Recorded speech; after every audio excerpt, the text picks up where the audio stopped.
Magandang araw po sa inyo, Sir Blair. At ganoon na rin po sa mga taga-subaybay sa inyong mga YouTube channel na The Voice Addict at mga kwento ni Apong Isaac. Isa po ako sa mga naaaliw sa mga kwentong ibinabahagi mo sa amin. Kaya naman, naisipan kong ibahagi rin ang sarili kong kwento. Masasabi ko na ito ang karanasan na hindi ko makakalimutan habang ako ay nabubuhay. Nang dahil kasi sa pangyayaring yon, ay napatunayan ko sa aking sarili na lahat tayo ay hindi bibigyan ng Diyos ng pagsubok na hindi natin kayang malampasan. Ang mga pagsubok na ito ay maaaring maging dahilan para maging mas matatag tayo o kaya naman ay para meron tayong matutunan. Itago niyo na lamang po ako sa pangalan na Esteban. At ito ang aking kwento. Lolo, napapagod na po ako. Ang sakit na po ng mga paa ko. Hindi tayo pwedeng tumigil sa pagtakbo, Apo, hanggat di natin nasisiguro na ligtas na tayo. Nararamdaman ko na kasunod pa rin siya sa atin. Bilisan mo ang pagtakbo, Kiko. Hindi ko inasahan na darating sa buhay namin ng aking apo na si Kiko na aalis kami sa lugar kung saan kami naninirahan. Isang aswang kasi ang may matinding galit sa akin at wala siyang ibang gustong mangyari kundi ang patayin ako. Isa kong dating antingero na gumagamit ng mga anting-anting at agimat para makipaglaban sa mga aswang. Nang tumanda na ako, ay huminto na ako sa ganung gawain at nanggagamot na lamang ako ng mga may sakit dahil gusto ko na ng tahimik na buhay. Hindi ko naisip na sa dami ng aswang na aking nilabanan noon ay may isang magtatanim ng matinding galit sa akin at ang aswang na yon ang humahabol sa amin ni Kiko ng gabing yon. Ngunit sa hindi inaasahang pangyayari ay nadapa si Kiko. Agad ko siyang binalikan at itatayo ko na sana siya. Pero nakita ko ang malalim na sugat sa kanyang tuhod.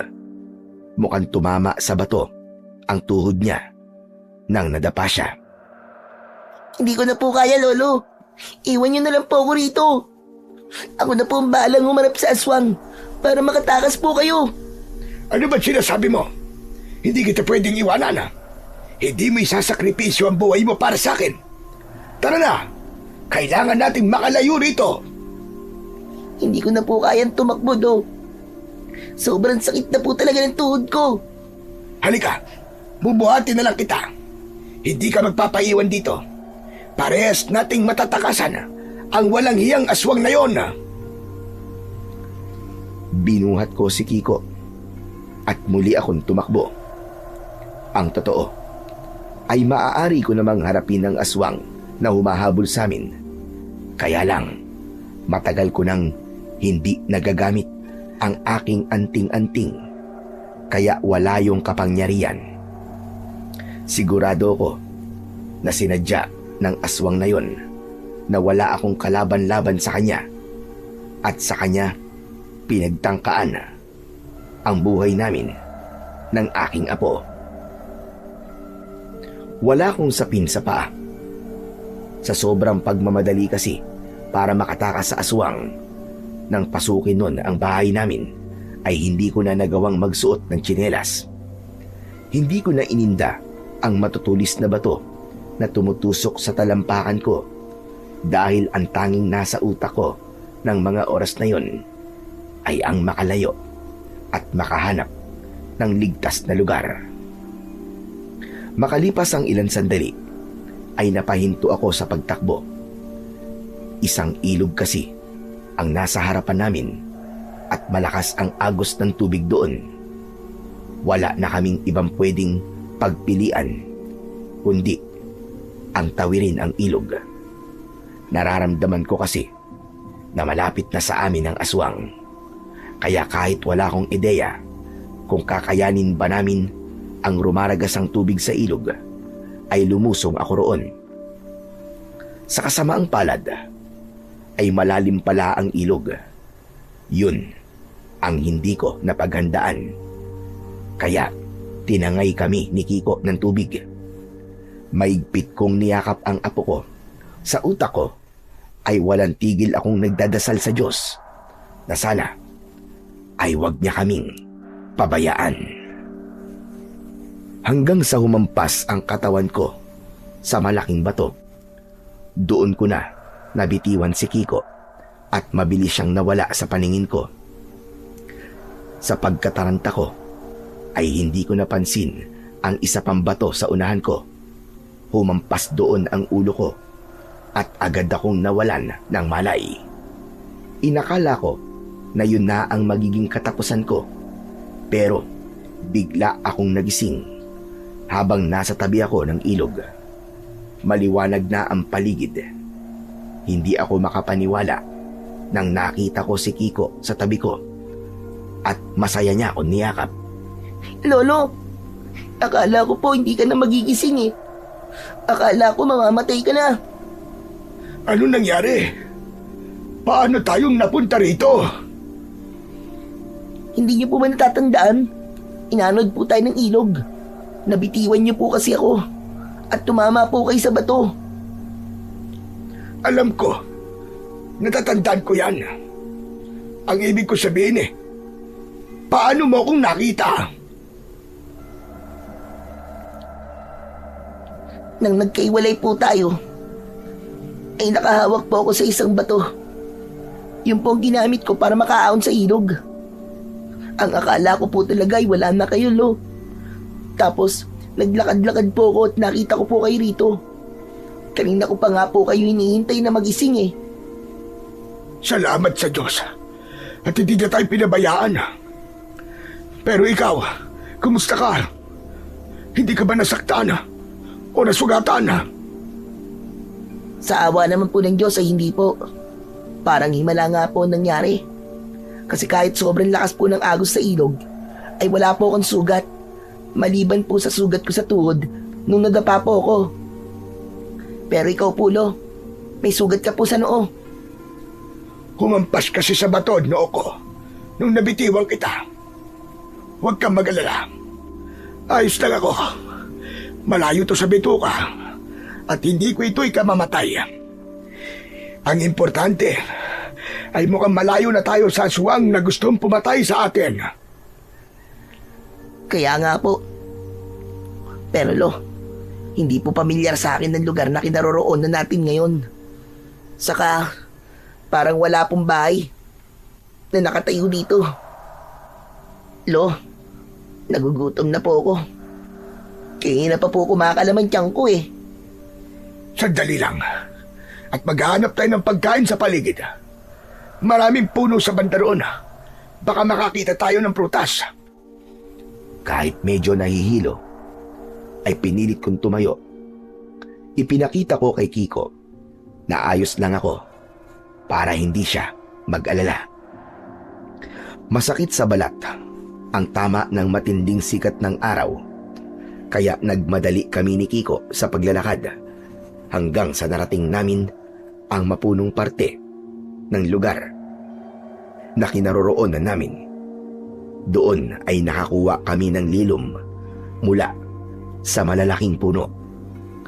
Makalipas ang ilang minutong paghahanap ng makakain, ay bigo pa rin kami. Lo, parang wala naman pong prutas dito eh. Kanina pa po tayo naglalakad, pero wala pa rin tayong nakikitang pwede nating kainin. Kaya nga, mukhang puro punong kahoy lamang ang naririto. Napapagod ka na ba, Apo? Gusto bang magpahinga na muna? Sige po, mas lalo po ako nangihina at nagugutom sa paglalakad natin eh. Ayun, doon tayo sa ilalim ng malaking puno. Mukhang magiging komportable tayo roon. Nilapitan namin ni Kiko ang malaking puno at umupo kami sa malalaking ugat nun na nakausli sa lupa.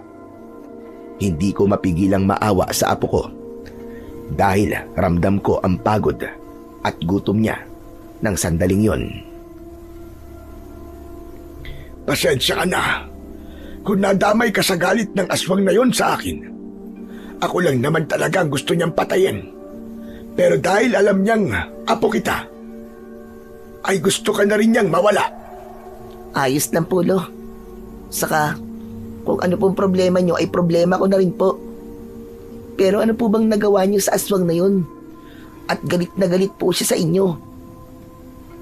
Sa pagkakaalam ko, ay si Arturo ang aswang na yon. Isa ang tatay niya sa mga aswang na pinatay ko noon sa isang baryo. Kailangan ko yung gawin dahil sobra na ang perwisyo na dulot nila sa mga tao.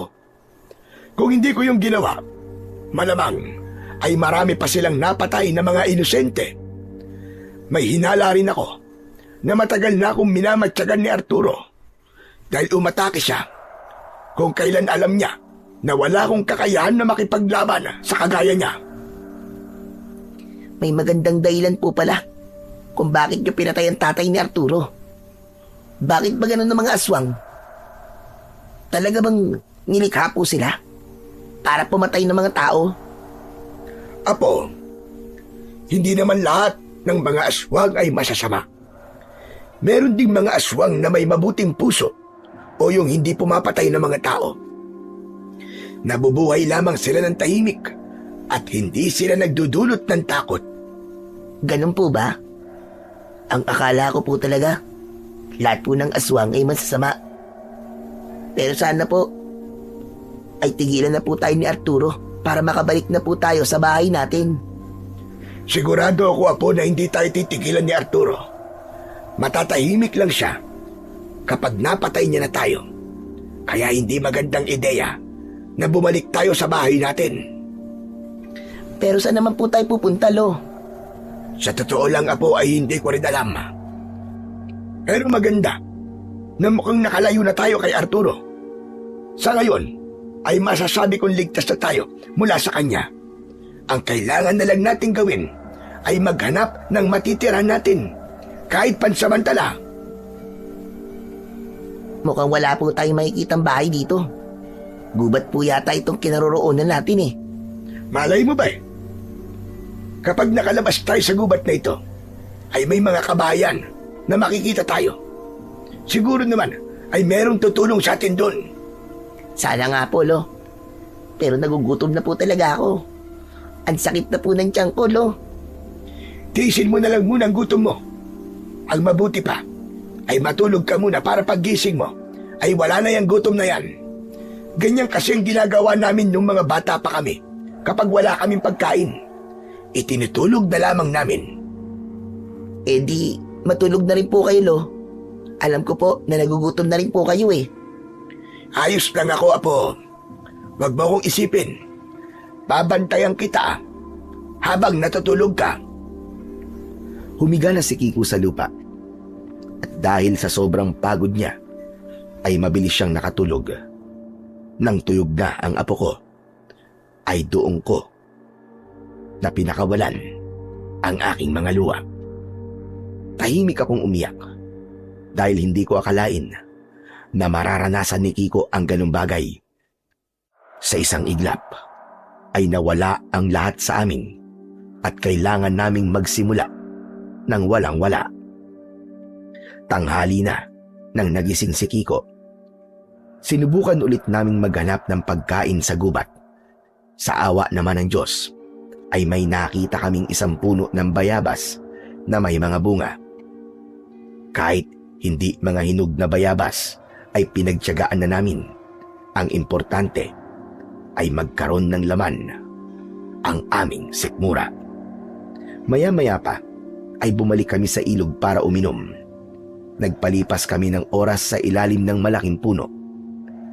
Kinuwentuhan ko si Kiko ng mga nakakatawa kong karanasan sa buhay para kahit papano ay maaliw siya.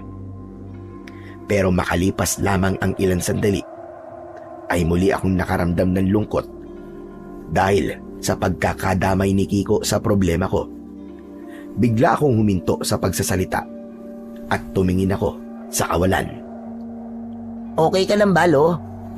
Bakit bigla po kayong tumigil sa pagkikwento? Ituloy niyo na po yung kwento niyo kanina.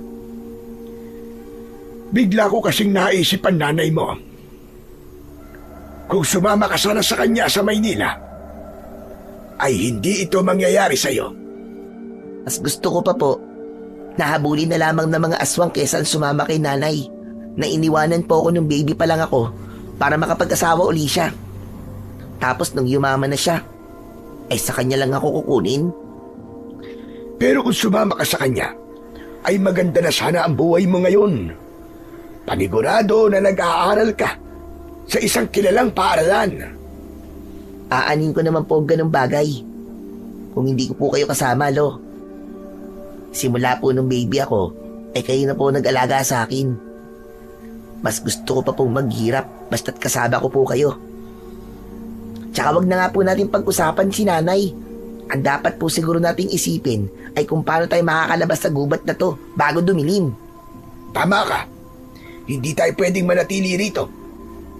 Pero, kaya mo na bang maglakad? Oo naman po. Kahit papano nabusog po ako sa bayabas. Kaya malakas na po ulit ako. Kung ganun ay tara na. Hanapin na natin ang daan palabas sa gubat na ito. Magkasabay kaming tumayo ni Kiko at nagsimula kaming maglakad. Ipinagdasal ko sa Diyos na sana ay makita na namin ang tamang daan palabas ng gubat bago pa tuluyang kumagat ang dilim. Lumipas ang ilang oras pero bigo pa rin kaming makita ang daan palabas ng gubat. Pakiramdam ko nga ay paikot-ikot na lamang kami. Ganun pa man, hindi pa rin ako nawalan ng pag-asa. Kailangan kong maging matatag para sa aking apo. Pansin ko rin na nanghihina na si Kiko dahil sa pagod. Sigurado rin ako na gutom na naman siya. Pero sa pagkakataon na yon, ay hindi ko na narinig na nagreklamo si Kiko. Tila naisip niya na mas lalo akong mag-aalala kung dadaing na naman siya sa akin. Hanggang sa biglang bumuhos ang napakalakas na ulan. Nataranta kami ni Kiko at agad kong hinawakan ang isa niyang kamay. Tumakbo kami para maghanap ng masisilungan pero dahil nasa gubat kami ay wala kaming nakita na lugar na magpoprotekta sa amin mula sa ulan. Lolo, tingnan niyo po. May mga ilaw po sa bandaron. Aba, oo nga ano. Mukhang merong kabayan doon ah. Doon tayo pumunta. Kaya mo pa man tumakbo? O gusto mong buhatin na kita? Kaya ko pa po. Mukhang malapit naman po yun eh. Walang tigil kami sa pagtakbo at hindi nagtagal ay narating na namin ang pinanggagalingan ng mga ilaw. Hindi nga kami nagkamali dahil merong mga kabahayan doon. Ang naging problema lang ay lahat ng bahay na nakita namin ay nakasarado na. Lo, saan po tayo hihingi ng tulong? Kapag meron tayong nakitang nakabukas na bahay, ay doon tayo hihingi ng tulong. Nakakahiya kasi kung mambubulahaw tayo ng mga natutulog. Pero Lo, nilalamig na po ako. Hindi ko na po kaya. Konting tiis na lang po. Makakakita rin tayo ng tutulong sa atin. Patuloy kami sa paglalakad pero wala pa rin kaming nakitang nakabukas na bahay. Hanggang sa napahinto ako nang may nakita akong isang maliit na kubo na nasa gilid ng isang taniman ng halaman na wala akong ideya kung ano. Napansin ko na walang pinto ang kubo at walang ilaw sa loob. Itinuro ko ang kubo kay Kiko at sinabi ko na doon kami pupunta dahil mukhang walang nakatira doon. Nagmamadali kaming lumapit sa kubo dahil sa lakas ng ulan ay pumasok na kami roon nang hindi man lang namin inalam kung meron dong tao. Mukhang tama po kayo. Wala pong nakatira dito. Kaya nga po, siguro naman ay pwede tayo magpalipas dito na magdamag. Mukhang maayos ang bubong nitong kubo dahil walang tumutulo. Sandali. At baka meron tayong mapepwestuhan para humiga. Kinapa ko ang paligid hanggang sa may nahawakan akong papag. Kiko, halika rito. Meron ditong higaan. Hubarin mo na muna yung damit mo. At hindi maganda na matutulog ka na may suot kang basang damit. Mas lalo kang lalamigin. Naubad ko na po ang damit ko, Lo. Pero, matibay po ba yung higaan? Baka po masira yan kapag humiga po tayong dalawa. Sa palagay ko naman ay matibay naman ito. Halika na. Magpahinga na tayo. Alam kong kagaya ko ay pagod na pagod ka na. Maya-maya pa ay magkatabi na kami ni Kiko na nakahiga sa papag. Hindi na namin pinansin kahit wala kaming latag at kahit ramdam namin ang matigas na higaan. Mas mabuti nang humiga kami sa ganun kesa nasa labas kami habang umuulan ng napakalakas. Nang dahil sa labis na pagod, ay agad kaming nakatulog ni Kiko kahit basa ang aming buong katawan. Hindi ko na alam kung gaano kami katagal natulog, pero nagising ako nang may pumalo na kung ano sa paa ko. Pagmulat ko, ay nakita ko ang isang matangkad na lalaki sa aming paanan. Matalim ang mga mata niya at halatang galit siya. May hawak siyang tungkod na maganda ang pagkakayari at may suot siyang sombrero na kung tawagin ay fedora. Sa unang tingin ay alam kong mayaman siya. Sino ka? Kayo yata ang dapat kong tanungin yan. Sino kayo? Bakit kayo nandito sa taniman ko na bawang? Taniman ng bawang. Ikaw ba ang may-ari ng lupang kinatatayuan ng kubong ito? Hindi lang ang lupang ito, kundi maging ang kubong tinutulugan nyo. Ilang araw lang ako nawala. Tapos meron na palang tumitira sa kubong ito nang hindi ko nalalaman na. Nang sandaling yon, ay nagising na si Kiko. Napayakap siya sa akin nang nakita niya ang lalaki sa aming harapan. Lo, sino po yan? Nakakatakot po siya. Bakit kamukha siya ng mga kalaban ni FPJ? Aba, bastos yata ang bungaga ng batang ito ha. Kiko, tumahimik ka muna. Na ang may-ari ng kubong kinaroroonan natin ngayon. Mawalang galang na. Pero hindi kami tumitira sa kubo na ito.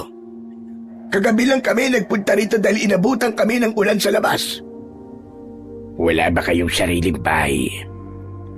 Kahit wala nang nakatira sa kubong ito, ay hindi ko pinapayagan ng matulog dito ang kung sino-sino lang. Siguro, kayo ang nagdanakaw ng mga pananim ko. Oo, tama ka. Wala nga kaming bahay. Pero hindi kami magdanakaw, maniwala ka. Kagabi lang talaga kami pumunta sa lugar na ito. Napadpad lang kami. Hindi talaga kami taga rito. Nagsasabi po yan totoo ang lolo ko. Hindi po siya nagsisinungaling. Maniwala po kayo. Mabait po kaming tao. Hindi ako tumanda ng ganito para lamang magpabilog ng ulo. Mga sinungaling kayo. Mga magdanakaw. Hindi ako papayag na palalampasin ko lang ang ginawa yung kasalanan. Wala kaming kasalanan sa'yo. Kung gusto mo, amang, ay aalis na kami. Aalis kayo. Tapos babalik ulit kapag alam yung wala na ako sa bahay ko. Hindi pwede. Napakatagal ko na gustong malaman kung sino ang nagnanakaw sa mga pananim ko. At kayong nahuli ko na kayo, ay hindi ako papayag na hindi kayo mapaparusahan. At bakit mo naman kami paparusahan? Wala naman kaming ginagawang masama sa'yo. Makoy! Halika nga rito! Makoy! Paulit-ulit na sumigaw ang lalaki hanggang sa dumating ang isang binatang may malalaking ngipin sa unahan. Bakit po, sir? Hala, sino po ang dalawang yan, sir? Baka magdanakaw sila. Yung mga nagdanakaw ng pananim ko tuwing gabi. Sir, hindi ba sabi ko po sa inyo dalawang lalaki po nagdanakaw dito sa taniman nyo. Sa palagay ko po, sir, baka binata po ba ngayon Hindi po sila matanda at bata. Malamang, hindi lang ang dalawang yun ang nagdanakaw dito, kundi pati na rin ang matanda at batang yan. Bakit ba sinasalungat mo pa ako? Gusto mo bang sisanting kita? Ako na nga lang, sir, ang nakakatiis na kasama ng ugali nyo Tapos tatanggalin niyo pa po ako? Anong sinasabi mo? Wala po, sir. Ang sabi ko po, bakit niyo po ako tinawag? Yang dalawang yan, dali mo sa loob ng bodega. Ikulog mo sila ron. At mamaya ay tatawag ako ng pulis para sila ay makulong. Sandali lamang, Amang. Maawa ka. Aalis na lang kami at hindi mo na kami makikita kahit kailan. Hindi ako naniniwala sa inyo. At dapat sa mga kagaya nyo ay napaparusahan para magtanda. At isa pa, hindi ka na nahiya. Sinasama mo pa sa kawalang hiyaan mo ang isang bata. Tinuturuan mo siyang maging magnanakaw. Bakit po ba yung maniwala? Sinabi na nga pong hindi po kami magnanakaw Makoy, dali na mga yan sa bodega. Itali mo sila at baka mamaya ay makatakas pa ang mga yan. Sir, nakakaawa naman po sila. Tignan nyo naman po, mukhang takot na takot sila Ikaw ang dapat matakot sa akin. Dahil kapag hindi mo ko sinunod, ikaw ang ikukulong ko sa bodega. Gawin mo na sinabi ko, Makoy. Dahil tatawag na ako ng pulis. Sige po, gagawin ko na po, sir. Lumapit sa amin ang binata at hinawakan niya ang mga kamay namin ni Kiko. Papalagsan ako, pero nakita ko ang nakasukbit na baril sa lalaking unang nakakita sa amin. Natakot ako na baka kapag nanlaban kami, ay barilin niya kami. Sa klase ng pakikipag-usap niya sa amin ni Kiko, ay hindi malabong kaya niyang gawin yon. Tumingin ako kay Kiko at tumango ako sa kanya. Tila nakuha niya kung ano ang ibig kong sabihin. Gaya ko ay hindi siya nanlaban at kusang loob kaming sumama sa lalaki sa isang bodega. Maraming nakatambak na dayami roon at mga tiklis na magkakasalansan. Pinaupo kami ng lalaki sa isang sulok at kumuha siya ng lubid para itali ang mga kamay namin ni Kiko. Maawa ka sa amin. Pakawalan mo kami. Wala kaming kasalanan, maniwala ka. Pasensya na po. Pero, hindi ko po pwedeng sumayin si Sir Lauro Kasi, alam niyo na, kahit naawa ko sa inyong dalawa, mawawala naman ako ng trabaho. Di sabihin mo na nakatakas kami. Ganun na lamang ang gawin mo. Nako, hindi na po pwede yun. Paparasahan po ko nun kasi nakatakas kayo. Kaya pasensya na po talaga. Ang gawin nyo na lang, kapag dinala kayo sa presinto, doon na lang kayo magpaliwanag. Patunayan nyo po na hindi po kayo magdadakaw. Mukhang mayaman ang Lauro na yon. Anong laban namin sa pera niya? Sigurado ko na kayang-kaya niyang bilhin ang batas. Biglang dumating sa bodega ang lalaki na nalaman ko na Lauro ang pangalan. Nang sandaling yon ay walang ibang nasa isip ko kundi ang wag kaming makulong ng aking apo. Tumawag na ako sa mga pulis. At anuman sandali, ay darating na sila rito. Maawa ka. Kahit wag na sa akin. Kahit sa apo ko na lang. Kung ipapakulong mo kami, ay ako na lamang ang ipakulong mo. Lolo, ayoko pong ikaw po makukulong. Gusto ko po magkasama po tayo. Ayoko po magkaiwalay tayo, Lo. Sir Lauro, hindi ka ba naawa sa kanila? Isang maglolo, na nagmamahalan at tayo maghiwalay.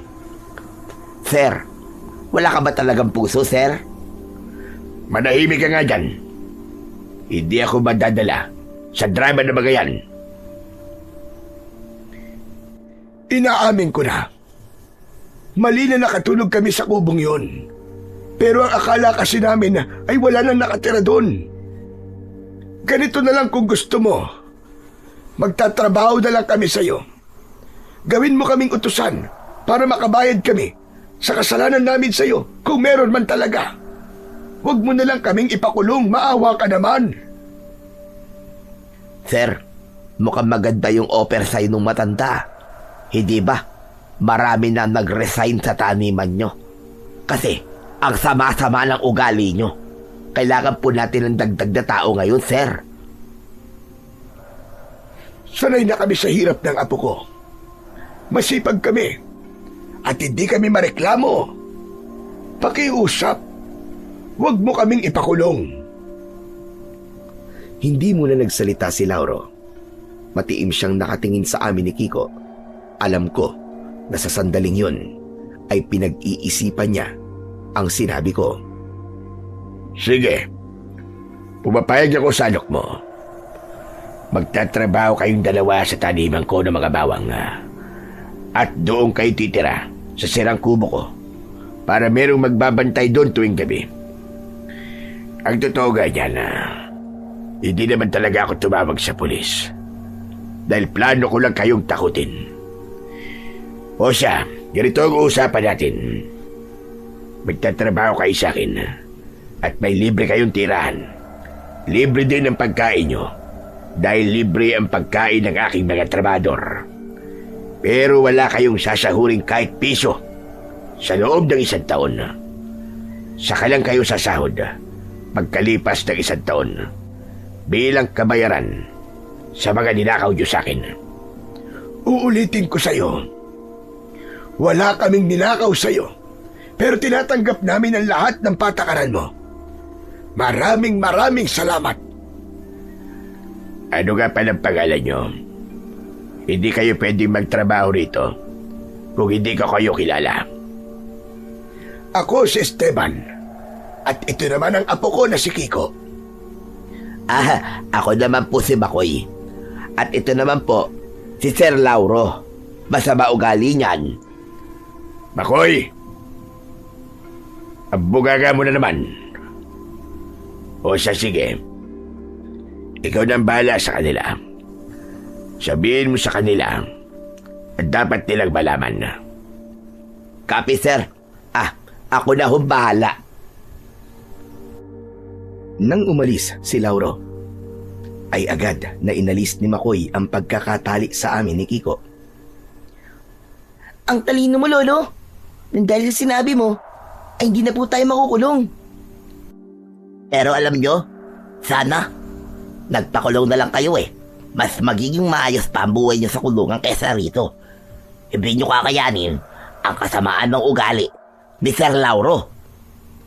Naniniwala ako na lahat ng tao ay may kabutihan sa puso, kahit gaano pa siya kasama. At yun ang gusto kong makita kay Sir Lauro. Isa pa, mas gugustuhin ko na malaya kami ng apo ko kesa nakakulong kami, lalo na't wala namang kaming kasalanan. Sige, kayo po bahala. Ako naman po ay nagpapaalala lamang. Ang mabuti pa, sumama na kayo sa akin doon sa taniman ng bawang para malaman nyo ang mga dapat yung malaman. Sumama kami ni Kiko kay Makoy. Dinala niya kami sa taniman ng bawang. Doon ay ipinakita sa amin ni Makoy ang tamang paraan ng pagtatanim ng bawang. Sinabi niya na ang bawat butil ay kailangang paghiwa-hiwalayin mula sa isang buong ulo at ang malalaki at buo ang pipiliin para itanim.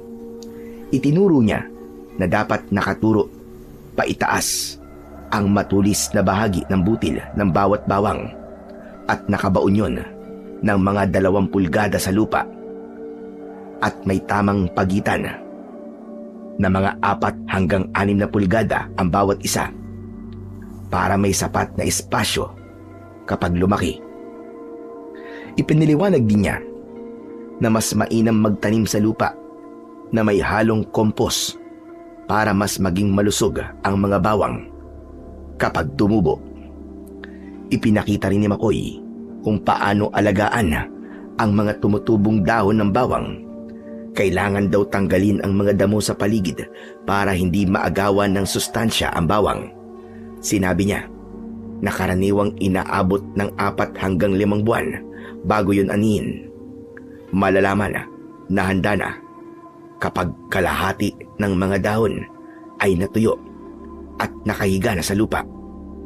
Sa oras ng pag-ani, dahan-dahan dapat bunutin ang ulo at patuyuin muna sa lilim ng ilang linggo bago itago o ibenta. Nakinig kami ni Kiko sa mga sinabi ni Makoy. Kailangan kasi naming matutunan ang lahat ng yon para makapagtrabaho kami ng maayos at maiwasan namin na mapagalitan kami ni Lauro. Matapos kaming maturuan ni Makoy sa mga dapat naming malaman tungkol sa pagtatanim at pag-aalaga sa bawang, ay nagtrabaho na kagad kami ni Kiko. Tiniis namin ang matinding sikat ng araw. Kahit papano ay nagpasalamat ako dahil libre ang aming pagkain mula almusal, pananghalian at hapunan. Pagsapit ng gabi ay dumaan sa bahay si Makoy at binigyan niya kami ng mga lumang damit. May kasama rin yung unan, banig at kumot. Nagpasalamat kami kay Makoy dahil sa kabutihan niya sa amin ng apo ko. Habang nakahiga kami ni Kiko sa papag, ay bigla siyang pumaling paharap sa akin. Lo, dito na po ba tayo titira habang buhay? Hindi ko alam, Apo. Depende sa kung ano ang mangyayari. Pero, ang sama po ng ugali ni Sir Lauro. Parang galit po siya sa mundo. Siya po yung klase ng tao na kahit wala naman po dapat ikagalit, ay nagagalit po siya. Ramdam ko na merong dahilan kung bakit ganun ang ugali niya. Siguro ay meron siyang hindi magandang karanasan na hanggang ngayon ay daladala niya. Baka nasasaktan pa rin siya sa karanasan na yon. Kung tama po ang hinala nyo, parang mali po na ibaling niya po sa mga taong nakapaligid sa kanya yung sakit po na nararamdaman niya. Tama ka sa sinabi mo. Pero wala na tayong magagawa pa sa bagay na yan. Ang importante ay meron na tayong matutuluyan kahit papano. Pero Lo, ligtas na po kaya tayo dun sa aswang na gusto po tayong patayin? Hindi ko rin alam, Apo. Kaya naisip ko na kailangan maging handa tayo sa kung anong pwedeng mangyari sa mga susunod na araw. Hindi natin alam kung hinahanap pa rin ba tayo ni Arturo. Baka isang gabi ay bigla na lamang siyang bumulaga rito. Anong paghahanda po ang gagawin natin?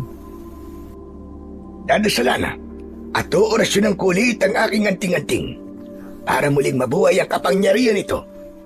Nang sa ganun, ay bigyan ulit ako nito ng lakas kapag nakikipaglaban ako sa aswang.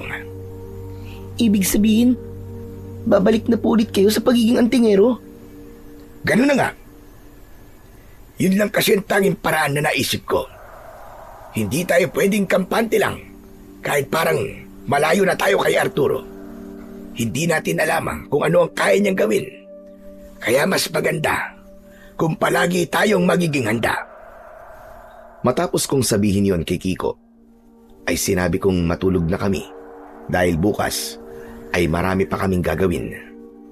Hinintay kong makatulog si Kiko bago ako lumabas ng kubo.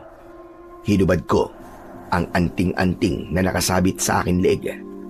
Ikinulong ko yon sa aking mga palad at saka ako pumikit. Umusal ako ng orasyon upang muling mabuhay ang kapangyarihan ng aking anting-anting.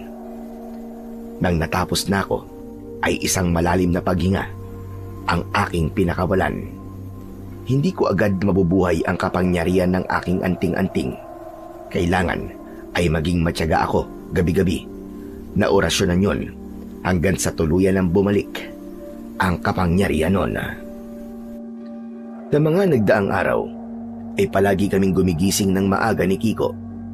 Pagkakain ng almusal ay dumidiretso kami sa pagtatrabaho sa taniman ng bawang. Isang tanghaling tapat, abala kami ni Kiko sa pagtatanim ng bawang. Kaya kahit paano ay alam na namin ang aming gagawin. Kaya hindi na kami binabantayan ni Makoy. Lo, hindi po ba pangontra po sa aswang ang bawang? Tama ka. Ayaw na mga aswang ang amoy ng bawang. Kaya kapag meron yan, ay napipilitan silang umalis. Ibig po palang sabihin ay ligtas po tayo sa kubo natin. Kasi napapalibutan po yun ng mga bawang. Hindi po tayo mapupuntahan doon ng aswang na si Arturo. Tama ka. Pero depende pa rin sa aswang ang magiging epekto ng bawang. Meron kasing mga aswang na sanay na sa amoy ng bawang, habang ang ilan ay sadyang malakas, kaya hindi na tumatalab sa kanila ang bawang. Hindi rin pala tayo sigurado sa kaligtasan natin. Kahit napakaraming bawang pa sa paligid natin. Pero, ano na po pala ang nangyari sa anting-anting niyo, Lo? Naibalik niyo na po ba ang kapangyarihan nun? Sa ngayon, ay hindi pa. Kaya hindi ako tumitigil sa pag-oorasyon tuwing gabi bago ako matulog. Matagal ko kasing hindi yun nagamit. Kaya mukhang matatagalan din bago ko maibalik ang kapangyarihan nun. Napahinto kami sa pag-uusap ni Kiko. Nang mula sa isang bahagi ng taniman, ay nakita namin si Lauro na sinisigawan ang isang trabahador. Hindi makapagsalita ang trabahador sa sobrang takot. Nasa tabi ni Lauro si Makoy na bakas sa muka ang pagkabahala. Napatayo ako nang itinulak ni Lauro ang trabahador at natumba yun. Mabilis akong tumakbo. Akmang tatadyakan ni Lauro ang trabahador, pero iniharang ko ang aking sarili. Tama na, Sir Lauro. Hindi mo dapat siya sinasaktan. Alam mo ba ang ginawa ng tao yan? Hindi niya sinabi na may mga bawag pa sa isang bodega. Kung hindi ko pa naamoy na nabubulok na mga bawag na yon, ay hindi ko pa malalaman. Kahit na, Sir, hindi pa rin sapat na dahilan yun para siya isaktan mo. Napakalaking halaga ng pera na wala sa akin. Nasasabi mo lang yan dahil hindi ikaw ang naglalabas ng pera para sa taniman na ito. At bakit ka ba nakikialam? Gusto mo ba pati ikaw ay saktan ko? May iba namang paraan para parusahan mo siya, pero hindi kasama doon ang pananakit. Alam mo, sa sinabi mong yan, ay binigyan mo ko ng ideya. Tama ka. May iba pang paraan para maparusahan ko siya. Ang mabuti pa ay sisantig ko na lang siya. O ikaw, simula sa araw na ito, ay ayoko nang makita pa ang pagbubuka mo. Lumayas ka at huwag na huwag kang umasa na may sweldo kapag makukuha, dahil yun na ang bayad mo sa mga nabulok na bawang. Walang nagawa ang kawawang trabador kundi ang umalis. Maya-maya ay humarap si Lauro sa akin. Matalim ang kanyang mga mata. At ikaw naman, sa susunod ay huwag kang nakikialam sa mga ginagawa ko. Kung ayaw mong paalisin ko kayo rito ng apo mo, matuto kang lumugar kung saan ka nararapat. Hindi ko na nagawang sagutin si Lauro dahil tumalikod na siya at malalaki ang mga akbang na naglakad siya palayo. Nang sandaling yon, ay lumapit na si Kiko sa akin at hinawakan niya ang aking braso. Lo, anong ginawa mo? Bakit niyo po sinagot si Sir Lauro? Mapapalayas po tayo sa ginawa niyo eh. Kilala mo ko, Apo. Hindi ko kayang manahimik kapag may nakita akong inaapi. Alam mo, Pang-Esteban, ikaw lang ang kilala kong nagawa yun kay Sir Lauro. Kapag may sinasaktan siya rito, Abay, wala kaming ibig lahat. Karamihan kasi sa mga natitirang trabador dito ay takot na mawala ng trabaho. Kaya naman, hindi nila sinasaway si Sir Lauro kahit mali na ang ginagawa niya. Pero sa susunod, huwag niyo na po gagawin yun. Hindi po magdadalawang isip si Sir Lauro na palayasin kayo ni Kiko dito kapag nakialam kayo ulit sa kanya. Hindi na ako nagsalita. Labag man sa aking kalooban, ay naisip ko na wala na akong magagawa kundi ang maging bulag sa susunod na may apihin si Sir Lauro. Kung ako lang sana ay kaya kong umalis doon, pero kailangan kong isaalang-alang si Kiko. Hindi siya pwedeng mawala ng tirahan at isang lugar na alam kong ligtas siya kahit papano. Dumating ako sa punto na gusto kong malaman ang dahilan kung bakit tila galit sa mundo si Lauro. Gusto kong maunawaan ang pinaguhugutan niya, kung bakit hindi maganda ang pakikitungo niya sa mga taong nakapaligid sa kanya. Sa mga lumipas na araw, ay unti-unti naming inayos ni Kiko ang kubo kung saan kami nakatira para mas maging komportable kami roon. Kumuha kami ng mga nagkalat na tabla at kahoy sa kung saan-saan, at ang mga yon ang aming ginamit para makagawa kami ng pinto. Isang gabi, matutulog na sana kami ni Kiko nang may kumatok sa pinto. Pagbukas ko, ay nakita ko si Makoy na may dalang isang bote ng alak at isang malaking plastik ng chicharon. Magandang gabi, Mang Lauro. Inom naman tayo. Nako, pasensya na. Pero hindi ako pwedeng mag-inom ngayong gabi dahil may trabaho tayo bukas. Konti lang naman to eh. Kahit wag na natin ubusin. Alam nyo kasi, Mang Esteban, birthday ko kasi ngayon. At gusto ko sanang mag-celebrate man lang kahit papano. Aba, ganun ba? Maligayang kaarawan sa'yo, Makoy. O siya, sige. Tutal ay kaarawan mo. Payag ako na mag-inom tayo. Kasi baka isipin mo na masama akong tao dahil di kita pinagbigyan sa hilig mo sa kaarawan mo.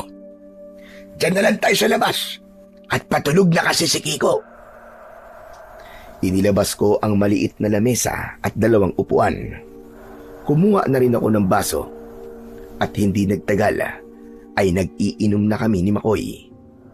Nang medyo tinamaan na ako ng pagkalasing, ay doon ko naisip na tanungin si Makoy ng tungkol kay Lauro.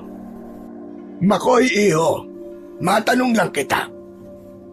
Gaano ka na pala katagal na nagtatrabaho kay Sir Lauro? Nako, sir. Matagal na.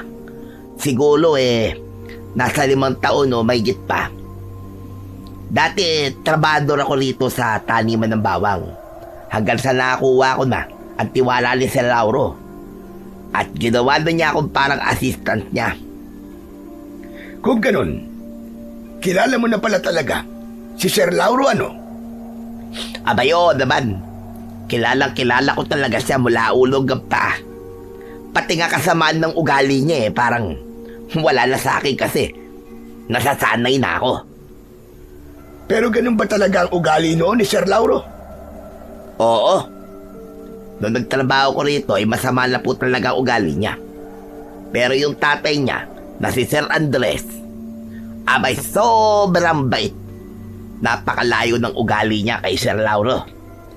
Ang sabi kasi ni Sir Andres, nung bata pa si Sir Lauro, ay sobrang hirap nila.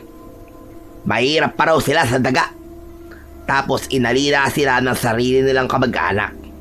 Kaya nagsumikap sa buhay si Sir Lauro hanggang sa nagkaroon siya ng taniman ng bawang at yung malaki niyang bahay.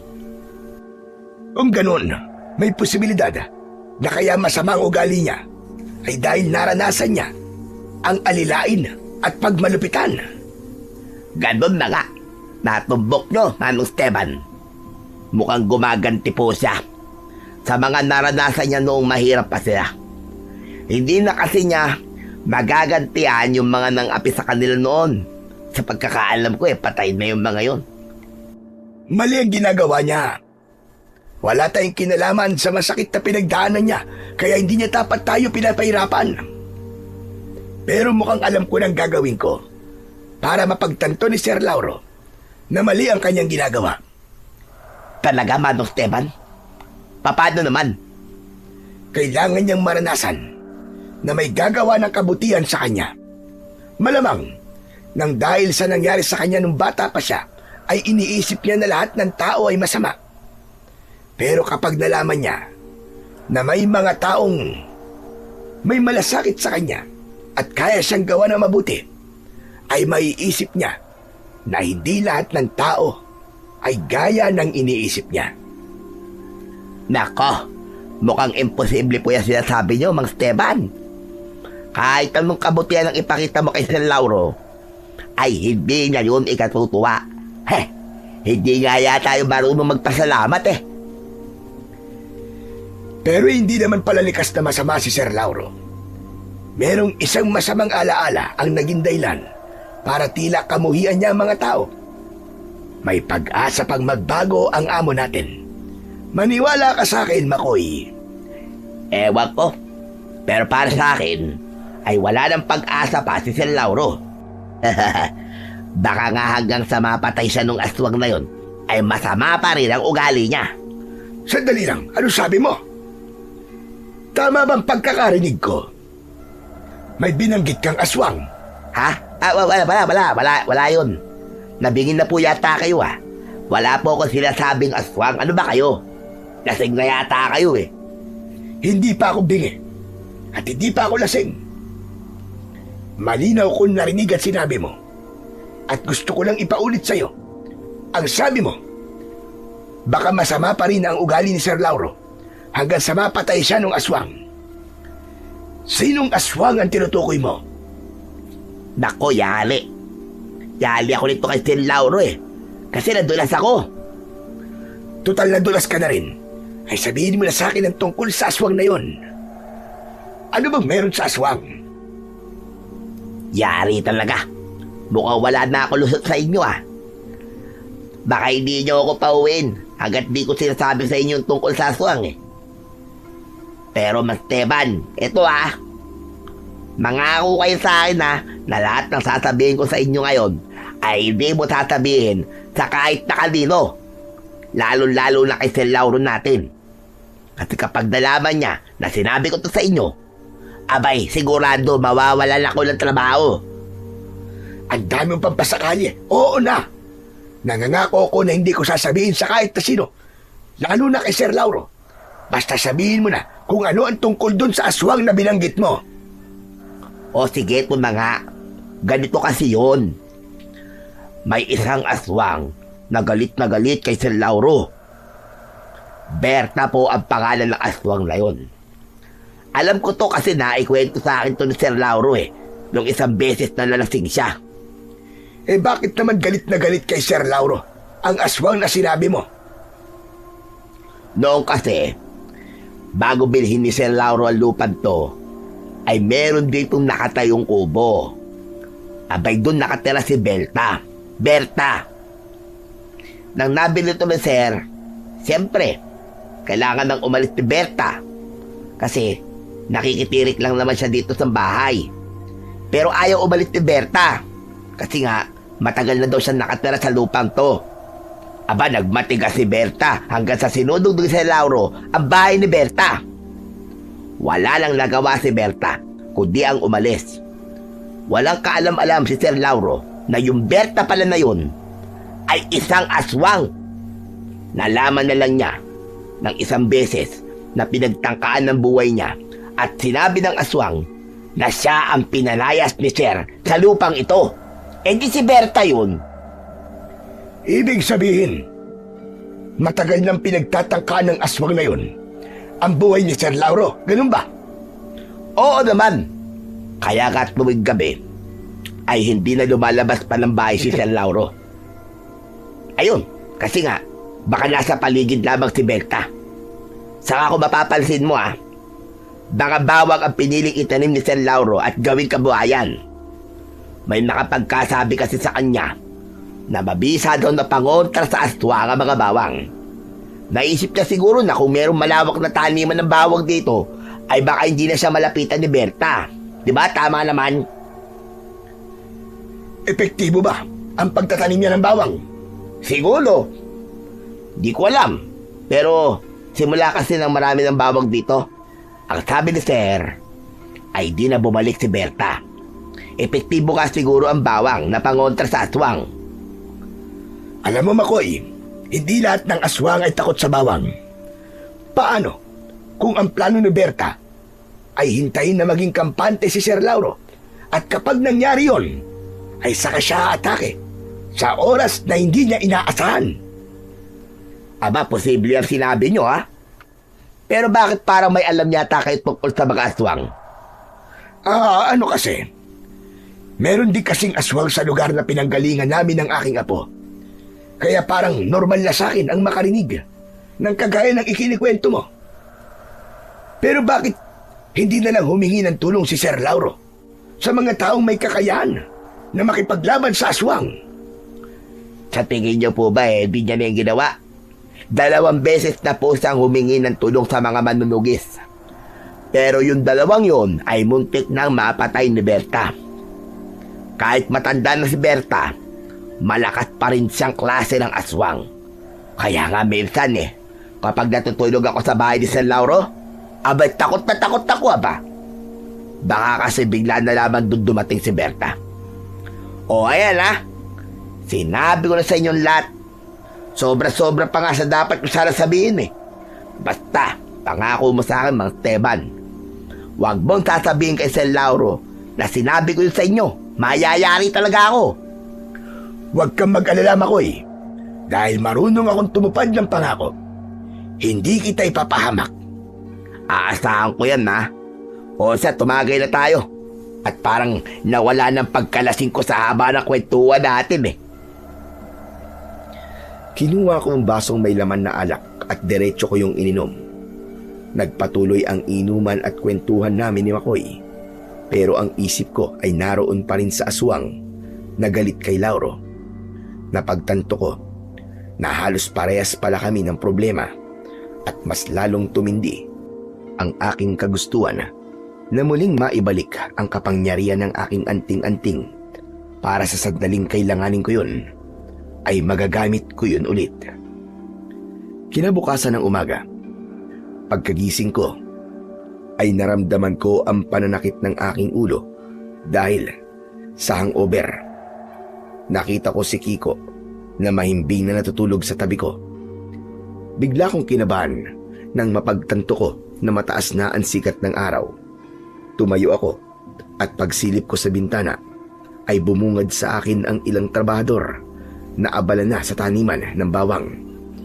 Agad kong tinapik ang braso ni Kiko. Apo, gumising ka na, tanghali na. Inaantok pa po ako, Louie. Bumangon ka na. Kailangan na natin magtrabaho. Ang bihira na yan. Bakit pa kasi ako nag-inom kagabi? Napasarap tuloy ang tulog ko. Ikaw naman. Bakit hindi mo ako ginising? Hindi po ba? Kayo po gumigising sa akin? Ewan ko sa'yo. Tara na. Kailangan na natin magtrabaho. Dahil kapag nalaman ni Sir Lauro na ngayon lang tayo magsisimula magtrabaho, ay baka magalit siya sa atin. Kahit masakit pa ang ulo ko, ay hinila ko na si Kiko palabas ng kubo para magtrabaho. Pero parehas kaming natigilan nang makita namin si Lauro na nakatayo sa harapan ng kubo. Matalim ang tingin niya sa amin at mahigpit ang pagkakahawak niya sa kanyang tungkod. Sa wakas, nagising na rin ang mga trabahador ko na ang pakiramdam ay anak ng mayaman. Pasensya ka na, Sir Lauro. Kung ngayon lang kami nagising ni Kiko. Nag-inom kasi kami ni Makoy kagabi. Kasi kaarawan niya. Napasarap ang tulog ko dahil sa alak. Parehas kayong nag-inom ni Makoy. Pero bakit maaga pa rin nagising si Makoy? Tapos ikaw ay hindi. Mangyaring, hindi na kasi ako sanay uminom. Patawarin mo kami. Alam mo naman na mahalaga ang oras sa taniman ko. Kapag oras na ng trabaho, ay gusto ko ay nakikita ko kayong lahat na nagtatrabaho. Malaki ang perang nawawala sa akin sa mga kagaya niyong tamad at nagsasayang ng oras. At dapat sa mga kagaya niyo ay pinaparusahan para hindi natularan ng iba. Parang awa mo na. Ako na lang ang parusahan mo. Tutal ako may kasalanan kung bakit tinanghali kaming magising. Huwag mo nang idamay pa ang apo ko. Hindi ikaw ang magdidesisyon pagdating sa bagay na yan. Ang kasalanan mo ay kasalanan din ng apo mo. Parehas kayong tanghali na nagising. Kaya parehas kayong dapat na maparusahan. Pero huwag kayong mag-alala. Dahil hindi ko kayo sasaktan o ikukulong sa bodega. Hindi ko rin kayo palalayasin. Ang parusa nyo ay hindi ko kayo bibigyan ng pagkain ngayong araw. Magpasalamat kayo dahil yan lamang ang parusa ko sa inyo. Pero sa susunod, na ulitin nyo ang kasalanan nyo yan, ay hindi nyo na magugustuhan pa ang gagawin ko sa inyo. Pero Sir Lauro, kapag hindi po kami kumain ni Lolo, manghihina po kami. Hindi po kami makakapagtrabaho na maayos. Wala akong pakialam dun. Pinili nyo gumawa ng mali, di ba? Kaya dapat lang na mangyari yan sa inyo. Kumilos na kayo at magtrabaho na kayo. Ayokong makikita ang babagal-bagal kayo ng kilos dahil panibagong parusa na naman ang ipapataw ko sa inyo. Wala na kaming nagawa ni Kiko, kundi ang kumilos para magtrabaho. Sa sandaling yun, ay ayos lang kami. Pero sa bigat ng trabaho sa taniman ng bawang, sigurado ko na mabilis kaming magugutom. Kaya kong magtiis ng gutom. Kaya lang kay Kiko, dun ako nag-aalala. Ganun pa man, umasa na lang ako na sapat ng panglaman sa aming sikmura ang tubig para mairaos namin ang araw na yon. Pagsapit ng oras ng pananghalian ng mga trabahador, ay nasa taniman ng bawang pa rin kami ni Kiko. Nakaupo kami sa nakatumbang katawan ng puno sa isang tabi habang nakatanaw sa mga trabahador na sabay-sabay kumakain sa isang mahabang lamesa sa di kalayuan. Parang ang sarap po ng ulam nila, Lolo. Sa sobrang gutom ko, naaamoy ko po yung adobo nila hanggang dito. Wala tayong magagawa kundi ang magtiis dahil masama ang ugali ng amo natin. At pasensya ka na rin kung nadamay ka sa parusa ni Sir Lauro sa akin. Palagi ka na lamang nadadamay sa mga kasalanan ko. Ayos lang po yun. Hindi po ba magkasama po tayo sa hirap at ginawa? Pero sa susunod, wag na po kayo mag-iinom sa gabi para hindi na po ito mangyari ulit. Oo naman. Hindi ko lang talaga natanggihan si Makoy dahil kaarawan niya. Pero Lo, nagugutom na po talaga ako. Baka hindi po ako makapagtrabaho nito na maayos mamaya. Ako nga rin eh. Teka, sandali. Tumayo ako at kumuha ako ng isang bawang mula sa isang tiklis. Bumalik ako sa tabi ni Kiko at binalatan ko ang bawang. Kinain ko ang isang butil at inabutan ko ng isa si Kiko. Ano pong ginagawa niyo, Lo? Bakit niyo po kinain ng hilaw ang bawang? Kadiri po kayo. Hindi mo ba alam na maganda sa katawan natin ang pagkain ng hilaw na bawang? Saka mabuti na ito kaysa wala tayong kainin. O eto, kainin mo ito para naman magkalaman ang tiyan mo. Eh baka mamaya po niya numapdi naman po ang sikmura ko. Hindi yan, maniwala ka sa akin. Sige na, kainin mo na to. May pagkaalinlangan na kinuha ni Kiko ang isang butil ng bawang at kinain niya yon. Pero agad din niya yung iniluwa. Pwe! Ang pangit po ng lasa, Lo. Ang angang pa. Hindi ko po kayang kainin yan. Bahala ka. Basta ako, ito ang kakainin ko. Patuloy ako sa pagkain ng bawang hanggang sa naubos ko ang isang buo. Pumunta ako sa aming kubo para uminom ng tubig. Dinalan ko rin ng isang baso ng tubig si Kiko para kahit papano ay magkaroon ng laman ang kanyang tiyan. Pagsapit ng gabi ay magkatabi kaming nakahiga ni Kiko sa papag. Parehas kaming nanghihina dahil sa labis na gutom Maya-maya pa ay may kumatok sa pinto. Nang narinig namin ang boses ni Makoy ay tumayo ako para buksan ang pinto. Ano ginagawa mo rito? Kung yayayain mo na naman ako mag-inom, ayoko na. Hindi ko na po kayo yayayain mag-inom. Pasensya na rin po kayo kasi nang dahil po sa akin ay hindi kayo pinakain ni Sir Lauro ng buong araw. Pero nandito po ako para bumawi sa inyo. May dala po akong pagkain para sa inyo ni Kiko. May kanin at adobong manok po akong dala. Talaga? Pero baka mapagalitan ka naman ni Sir Lauro sa ginagawa mong yan. Wala na. Hulog na po si Sir Lauro. Hindi niya malaman to. Ganun ba? O sige, pumasok ka na. Abay, talagang gutom na kami ni Kiko. Pero, ang baho po ng hininga nyo. Para po nanununtok yung amoy ah. Dahil to sa bawang na kinain ko kanina. Kasi, wala nga kaming pagkain eh. Halika na, pumasok ka na. Huwag mo nang pansinin ang hininga ko. Labis na natuwa si Kiko nang malaman niya na may dalang pagkain si Makoy. Agad kaming kumain at hindi na namin napansin si Makoy dahil nakatutok ang aming atensyon sa pagkain. Dahan-dahan lang naman kayo sa pagkain. Baka mamaya mabulunan kayo niyan eh. Hayaan mo na lang kami, Makoy. Alam mo namang maghapong kaming hindi kumain. Sorry po talaga. Hayaan nyo. At aayain na lang kitang mag-inom kapag wala kayong trabaho sa susunod na araw. Ayoko na. Hindi na talaga ako mag-iinom. Pero sigurado ka bang tulog na talaga si Sir Lauro? Baka kapag nalaman niya na binigyan mo kami ng pagkain, ay ikaw naman ang parusahan niya. Tapos kami naman ang makukonsensya. Huwag po kayo mag-alala kasi sigurado ko na tulog na si Sir. Hindi na yung bumababa sa kwarto niya na ganitong oras.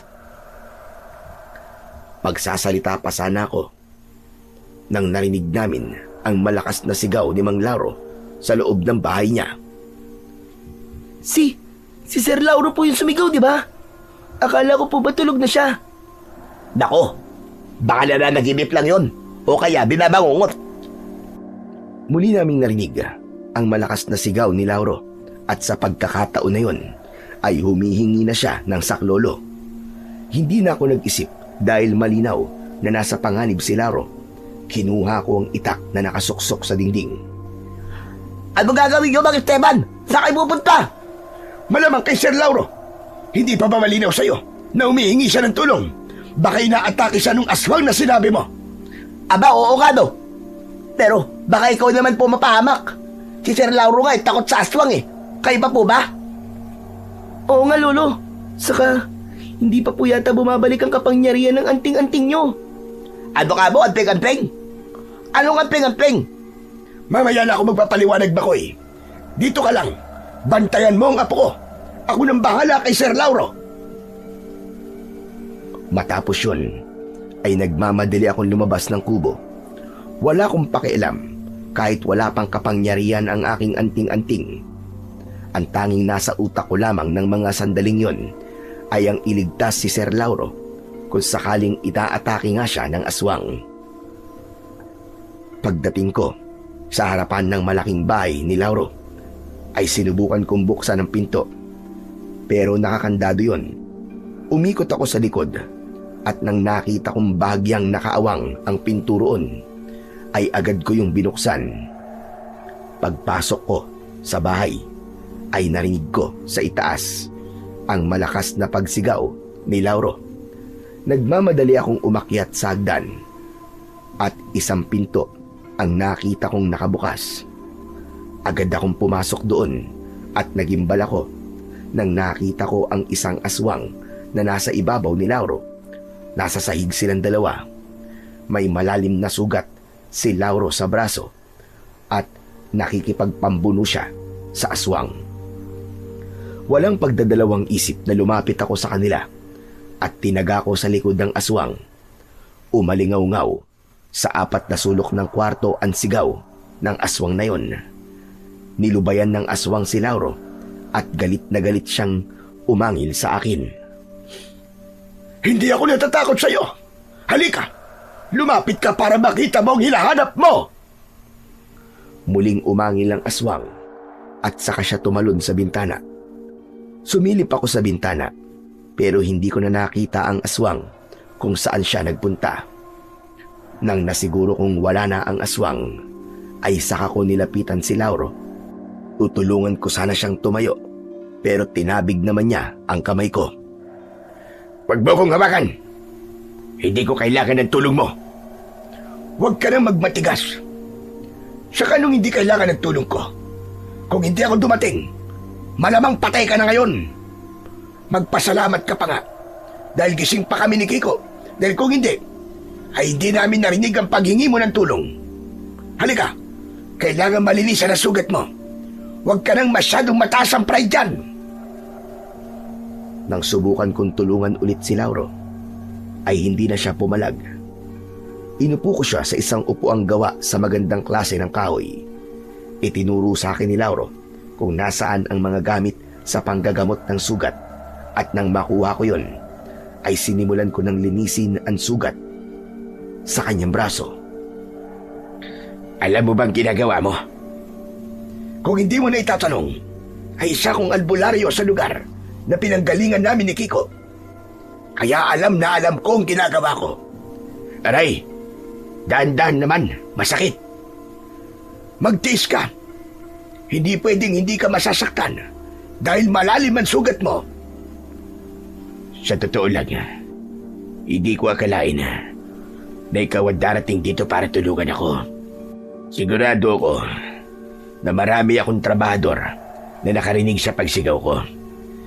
Pero mukhang wala silang balak na tulungan ako. Dahil masamang ugali ko. Baka nga mas gusto pa nilang mamatay na lamang ako at kainin ng tuluyan ang aswang na yun. Huwag mong isipin yan. Ang mahalaga ay ligtas ka na ngayon at buhay ka pa. Ibig sabihin, may pagkakataon ka pa para magbago. Ano ba dapat kong baguhin? Yung paraan ko ng pagtrato sa mga tao? Lalo na sa mga trabahador ko? Alam mo, kung magiging mabait ako, ay sasamantalain lang ng mga tao ang kabaitan ko. Teka nga, maibang ako.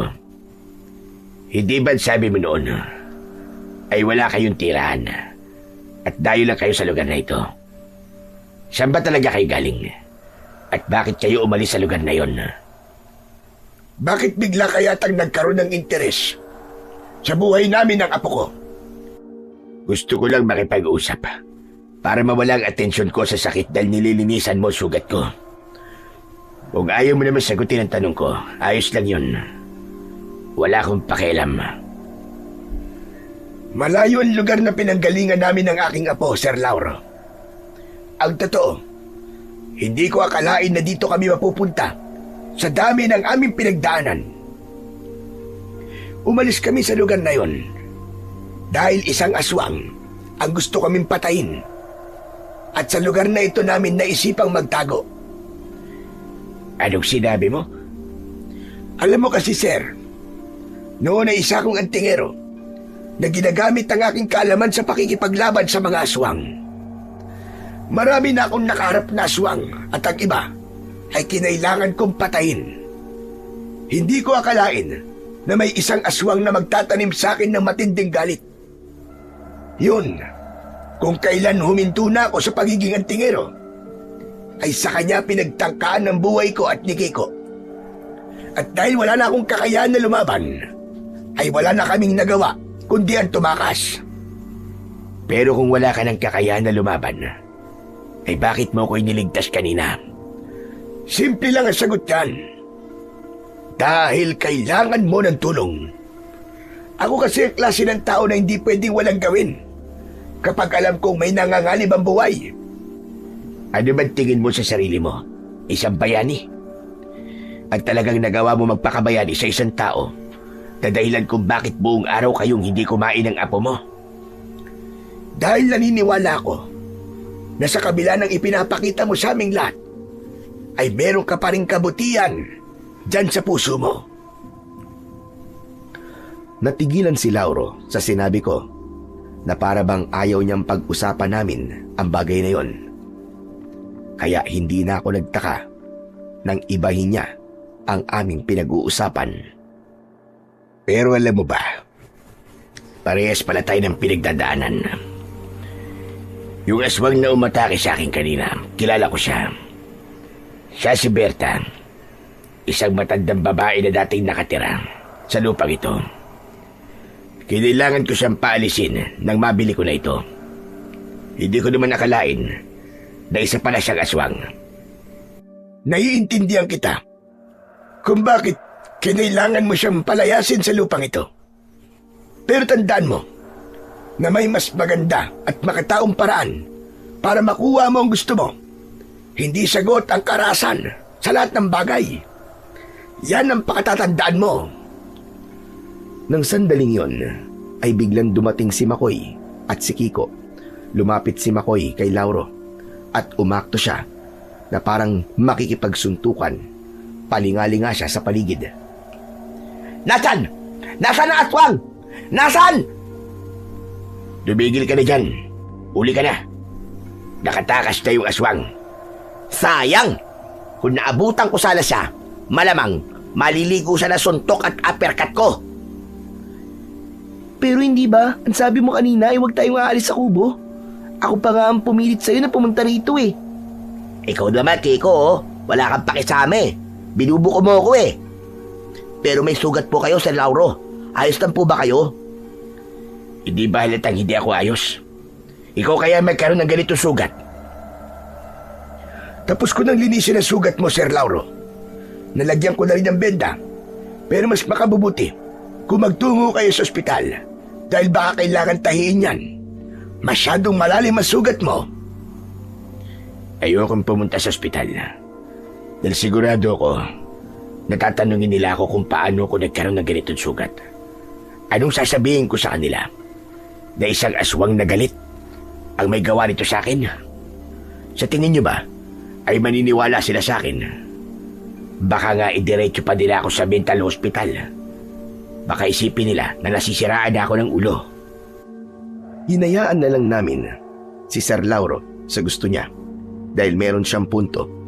Maya-maya ay pinaalis na kami ni Lauro kaya iniwan na namin siya. Kami naman ni Kiko ay bumalik na sa aming kubo at ipinagpatuloy namin ang aming pagkain. Lolo, aswang po ba talaga yung umatake kay Sir Lauro kanina? Oo, isang aswang na may personal na galit sa kanya. Yung aswang na yung kasi ay dating nakatira sa lupang ito. Tapos nang nabili na ito ni Sir Lauro, ay pinalayas niya yung aswang. Kaya galit na galit ang aswang na yung kay Sir Lauro. Kasi nawalan siya ng tirahan. Hala, hindi pala malayo ang problema ni Sir Lauro sa problema po natin. Kasi kapareho po natin siya na may banta ang buhay dahil sa aswang. Sinabi mo pa. Yan nga rin ang naisip ko kanina. Pero matagal ko nang alam ang tungkol sa bagay na yon. Dahil sinabi na sa akin yun ni Makoy nung nag-iinuman kami. Pero Lolo, hindi po ba? Hindi pa bumabalik ang kapangyarihan ng anting-anting nyo? Bakit po ang lakas po ng loob nyong tulungan po si Sir Lauro? Siyempre kailangan niya ng tulong. Kahit masamang ugali niya, ay karapat dapat pa rin siyang tulungan. Hindi ko na naisip kasi wala akong laban doon sa aswang. Nagpasalamat na lang ako na nagawa ko siyang itaboy. Dahil kung mas pinili ng aswang na labanan ako, ay malaki ang posibilidad na matalo at mamatay ako. Ang tapang niyo po talaga, Lolo. Kaya idol ko po kayo eh. Ay nako, ng bola ka pa talaga. Pero sana ay bumalik na ang kapangyarihan ng anting-anting ko para malabanan ko na maayos yung aswang na gustong patayin si Sir Lauro. Umaasa po ba kayo na magiging mabait na si Sir Lauro kasi tinulungan niyo po siya? Wala akong iniisip na ganyan. Ang gusto ko lang ay maging ligtas siya. Kung bumait siya dahil sa ginawa ko, ay magiging masaya ko. Pero kung hindi siya magbabago, wala na akong magagawa. Alam mo po, ang pagbabago ng isang tao ay hindi dapat sa pilitan. Dapat ay bukal yon sa kanyang puso. Tumangu-tango si Kiko bilang pagsang-ayon sa sinabi ko. Nang natapos na kaming kumain, ay lumabas ako upang orasyonan ang aking anting-anting. Umasa ako na sa pagkakataon na yon ay bumalik na ang kapangyarihan nun dahil malakas ang hinala ko. Nababalik ang aswang na si Berta at hindi siya titigil hanggat hindi niya napapatay si Lauro. Kinabukasan ng umaga ay naging abala na kami ni Kiko sa pagtatrabaho. Nagpasalamat kami dahil tapos na ang parusa ni Lauro sa amin. Makakakain na kami. Maya-maya ay lumapit sa amin si Makoy. Bakit nandito ka? May kailangan ka ba? Wala naman po. Gusto ko lang po makipagchismisan. Kalalaki mong tao. Ang hilig mo sa chismis. Paano? Wala po akong mapagsabihan ng tumatakbo sa utak ko ngayon eh. Alam niyo po ba na narinig ko na nag-uusap ang ilang trabador. Alam po nila na inatake ng aswang kagabi si Sir Lauro. At ang nakakalungkot po ay parang masaya sila sa nangyari. Para bang gusto pa nilang mamatay si Sir Lauro dahil sa aswang mayon. Hindi nga nagkamali si Sir Lauro sa sinabi niya sa akin kagabi. Ang sabi niya sa akin ay baka may mga trabador na nakarinig sa paghingi niya ng tulong pero piniling wag siyang tulungan. Sa totoo lang, abay nakakaawa si Sir Lauro. Kahit hindi maganda ang pakikitungo niya sa atin, ay hindi pa rin niya dapat nararanasan ng ganun. Lalo na't alam natin ang dahilan kung bakit ganun siya makitungo sa ating lahat. Alam mo po ikaw ang nakapagparealize sa akin na talagang nakakaawa si Sir Lauro. Nang dahil po sa inyo, ay naintindihan ko kung bakit ganun siya makitungo sa ating lahat. Pero teka, maalala ko lang ha, may nabanggit kayo kagabi ni Kiko na anting-anting eh. Anting po ko niyo po ba ay ang medalyon na nakasabit sa leeg nyo? Oo, tama ka. Ito nga ang anting-anting na narinig mo kagabi. Para saan po yan? At bakit po meron kayo yan? Noon ay isa kong antingero na gumagamit ng anting-anting sa pakikipaglaban sa mga aswang. Matagal na akong huminto sa gawain na yun. At kung kailan wala na kapangyarihan ng aking anting-anting, ay saka naman ako binalikan ng aswang upang pagigantihan. Wala na kami nagawa ni Kiko kundi ang umalis sa lugar kung saan kami nakatira. Hanggang sa yon, napadpad na kami sa lugar na ito. Ngayon naintindihan ko na po kung bakit ang lakas ng loob yung tulungan si Sir Lauro kagabi. Napakatapang niyo po pala talaga, Mang Esteban. At mas lalo po akong humanga sa inyo kasi kahit walang kapangyarihan ng anting-anting nyo, ay hindi pa rin kayo nagdalawang isip na tumulong. May pag-asa pa naman bumalik ang kapangyarihan ng aking anting-anting sa pamamagitan ng orasyon. Kaya nga tuwing gabi, bago ko matulog, ay inuorasyonan ko ito. Ang problema lang ay wala akong ideya kung kailan magbabalik ang kapangyarihan ng aking anting-anting. Pero sana, sa lalong madaling panahon, ay mangyari na yon. Dahil nasisiguro ko na babalik ang aswang na si Berta para pagtangkaang muli ang buhay ni Sir Lauro. Napahinto ang pag-uusap namin. Nang isang lalaking trabahador ang lumapit, aniya ay pinapatawag daw ako ni Sir Lauro dahil meron siyang sasabihin sa akin. Sandali kong iniwanan si Kiko at Makoy para puntahan si Sir Lauro sa bahay niya. Nakabukas ang malaking pinto kaya hindi na ako kumatok. Isa pa, nakita ko sa sala si Sir Lauro. Nakaupo siya at sumenya siya sa akin na pumasok ako. Pagpasok ko ay pinaupo niya ako. Pinatawag niyo raw po ko, sir. Ano pa sasabihin niyo sa akin? Meron akong ipapagawa sa iyo. Pero hindi naman ito siya pilitan. Kung ayaw mong gawin, ay walang problema sa akin. Sabihin mo muna sa akin, sir, kung ano, bago ako magdesisyon. Alam mo, Esteban, matagal nang ginugulo ng aswang na si Berta ang buhay ko. Ilang beses niya nang pinagtangkaan ng buhay ko Kaya humingi ako ng tulong noon sa mga taong may kakayahan at kaalaman pagdating sa pakikipaglaban sa mga aswang. Pero 2 tao na ang umatras kay Berta. Dahil nga, muntik na silang mamatay. Teka lang, sir. Tama ba ako ng pagkakaintindi sa gusto mong sabihin?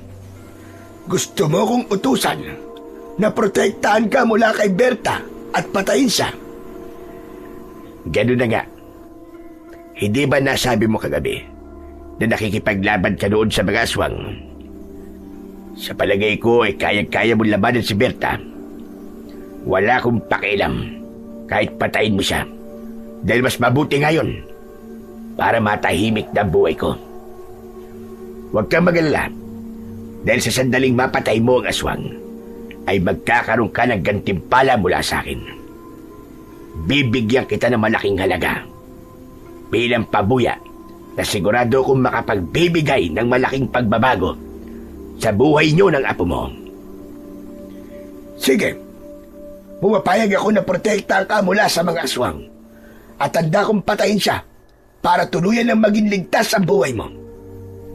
Pero hindi ko yung gagawin ng dahil sa pera. Wala akong pakialam sa pabuyang sinabi mo. Hindi mo na ako kailangan bigyan ng pera bilang kapalit sa gagawin ko. Sandali lang. Nagpapatawa ka ba, Esteban? Huwag mong sabihin na mayaman kan talaga. Kaya tinatanggihan mo ang perang inaalok ko sa'yo. Hindi kami mayaman, Sir Lauro. Mahirap kami ng apo ko. Isang kaig, isang tuka. At ang totoo, kailangan talaga namin ng pera. Sino ba namang hindi? Pero kahit noon, ay hindi talaga ako tumatanggap ng pera kapalit ng pagliligtas ko sa buhay ng ibang tao. Ang pagiging antingero ko noon ay isang tungkulin at hindi isang negosyo. Hindi ko alam kung hahanga o matatawa ko sa'yo. Kung ako kasi may ganyang kakayahan, ay gagamitin ko yan para magkaroon ako ng limpak-limpak na salapi. Wala namang masama sa sinasabi mo. Pero sadyang magkaiba lang tayo ng pinaniniwalaan at prinsipyo sa buhay. Kaya hindi mo ako kailangang bayaran sa gagawin kong tulong sa'yo. Hindi ako pumapayag na wala kang makukuhang kapalit sa bagay na gagawin mo para sa akin. Ayoko magkaroon ng utang na loob kahit kanino. Kaya sa ayaw at sa gusto mo, ay makakatanggap ka ng pera kapag nagawa mong patay ng aswang. Mamayang gabi, ay magsimula ka na sa pagbabantay sa paligid ng aking bahay. May pakiramdam kasi ako. Nababalik si Berta para patayin ako. Gawin mo ang lahat para hindi siya magtagumpay. Tumango ako at hindi ko na kinontra pa ang sinabi ni Lauro na hindi pwedeng hindi ko tatanggapin ang perang kapalit ng gagawin ko para sa kanya. Pero desidido pa rin akong huwag tanggapin ang pera dahil may iba akong naisip na hingin kay Lauro bilang kapalit sa sandaling mapatay ko ang aswang. Matapos namin mag-usap ni Lauro, ay binalikan ko na sina Kiko at Makoy sa taniman ng bawang. Pero wala na sila roon dahil oras na ng pagkain ng pananghalian. Kumuha ako ng pagkain at nakita ko sina Kiko at Makoy na kumakain sa ilalim ng isang malaking puno ng santol. Lumapit ako sa kanila at nagsimula akong kumain. Ano pong sinabi sa inyo ni Sir Lauro, Lolo? Ang tagal niyo po magkausap Inutusan niya akong protektahan siya mula sa aswang. Kapag daw nagawa kong patayin ng aswang, ay bibigyan niya ako ng pabuya. Makakatanggap daw ako ng malaking halaga ng pera. Talaga? Sinabi yun ni Sir Lauro? Magkano raw po ang bibigyan niyo sa inyo? Hindi ko na tinanong dahil di naman ako interesado sa pabuyang yon. Sinabi ko rin sa kanya na hindi niya ako kailangang bigyan ng pera kapag napatay ko ang aswang. Ano ka no? Bakit niyo naman tinanggihan ng pabuya? Hindi niyo po ba naisip na kung malaking halaga ang perang ibibigay niya sa inyo ay magiging daan niyo yun para maging maginhawa ng buhay niyo ni Kiko? Pwede na po kayong umalis dito at makapagpatayo ng bahay at negosyo. Alam mo, Makoy, kahit nung aktibo pa ako sa pakikipaglaban sa mga aswang, ay hindi talaga ako naniningil ng pera sa mga taong natutulungan ko.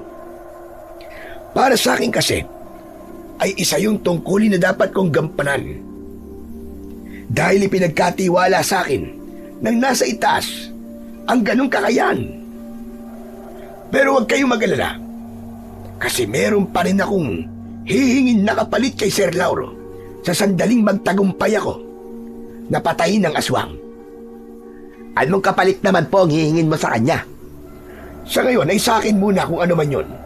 Pero sisiguraduhin ko na lahat tayo ay makikinabang sa kapalit na hihingin ko kay Sir Lauro. Aba.